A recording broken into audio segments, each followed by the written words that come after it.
Le Livre du Ciel, tome 17, 8 décembre 1924. L'Immaculée Conception de la Très Sainte Vierge et l'épreuve à laquelle elle a été soumise. Je réfléchissais sur l'Immaculée Conception de ma souveraine reine et mère. Mon esprit était ébloui par les mérites, les beautés et les prodiges dont est comblée l'Immaculée Conception, cette merveille surpassant toutes les autres merveilles réalisées par Dieu dans toute la création. Je me suis dit, le prodige de l'Immaculée Conception est extrêmement grand. Mais ma mère céleste n'a subi aucune épreuve dans sa conception. Tout lui fut favorable, autant de la part de Dieu que de la part de la nature, elle qui fut créée par Dieu si heureuse, si sainte et privilégiée. Quel héroïsme et quel test a-t-elle vécu?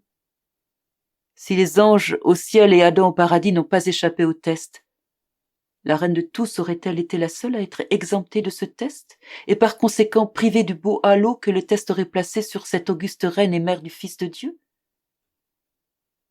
Pendant que je réfléchissais ainsi, mon aimable Jésus se rendit visible en moi, et il me dit, « Ma fille, personne ne m'est acceptable sans le test. Si elle n'avait pas traversé le test, j'aurais eu une esclave en tant que mère et non une personne libre. Nos relations, nos œuvres et notre amour veulent une adhésion libre. Ma mère a eu son premier test dès le premier instant de sa conception. Dès son premier acte rationnel, elle connut à la fois sa volonté humaine et la volonté divine. Et elle a eu à choisir librement celle à laquelle elle voulait adhérer. Sans perdre un instant, et sachant toute l'ampleur du sacrifice qu'elle faisait, elle nous donna sa volonté sans jamais vouloir la reprendre, et nous lui avons accordé le cadeau de la nôtre. À la suite de cet échange, nous avons inondé l'Immaculée Conception, la plus privilégiée de toutes les créatures, de nos qualités, beautés, prodiges et immenses mères de grâce. C'est toujours la volonté que je teste. Sans la volonté libre de la personne, tous les sacrifices, même la mort, me donnent la nausée et n'attirent pas même un regard de ma part. Et veux-tu savoir quel fut le plus grand prodige que nous avons accompli en cette créature si sainte? Quel fut le plus grand héroïsme de cette créature si belle que jamais personne ne pourra l'égaler? Elle commença sa vie dans notre volonté, et elle l'a continuée et complétée en elle.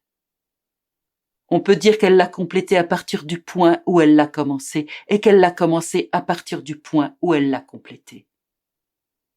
Et notre plus grand prodige fut que, à chacune de ses pensées, paroles, respirations, et à chacun de ses battements de cœur, mouvements et pas, notre volonté se déversait en elle.